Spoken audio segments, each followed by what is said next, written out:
இந்த அடிப்பிரதட்சணம் யாருக்கு சொல்லி இருக்கிறது என்று சொன்னால் குறிப்பாக பெண்களுக்கு சொல்லி இருக்கிறார்கள். ஆண்களை விட பெண்கள் இந்த அடிப்பிரதட்சணத்திற்கு மிகவும் முக்கியத்துவம் தர வேண்டும் சொல்றார். ஏன்னு சொன்னால் இந்த அங்க பிரதட்சிணம் என்பதை பெண்கள் செய்வதை சாஸ்திரமானது ஏற்றுக்கொள்ளவில்லை.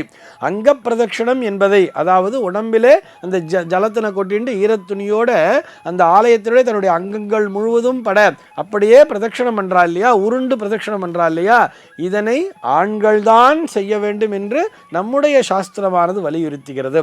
ஏன்னு சொன்னால் நமஸ்காரம் பண்ணும்போது கூட சாஷ்டாங்க நமஸ்காரம் சொல்லுவார். அந்த சாஷ்டாங்க நமஸ்காரம் என்று நம்முடைய உடம்பிலே இருக்கக்கூடிய 8 அங்கங்களும் அப்படியே பூமியில் படுற மாதிரி நமஸ்காரம் பண்ணுறது ஆண்கள் மட்டும்தான் பண்ணணும். பெண்களுக்கு எப்படி கொடுத்துருப்பான்னு பார்த்தோம்னா அந்த கால் முட்டியை கீழே வச்சு பஞ்சாங்க நமஸ்காரம் என்று தான் சொல்லியிருப்பார்கள். பெண்கள் அப்படித்தான் நமஸ்காரம் செய்ய வேண்டும். சாஷ்டாங்க நமஸ்காரத்தை பெண்கள் செய்யக்கூடாது என்று சொல்லி இருக்கும் பொழுது அங்க பிரதட்சணமும் அதே போல தானே அங்கங்கள் முழுவதாக பெண்களினுடைய அங்கங்கள் முழுவதாக அந்த பூமாதேவியின் மீது படக்கூடாது அப்படிங்கிற சொல்லியிருக்கா.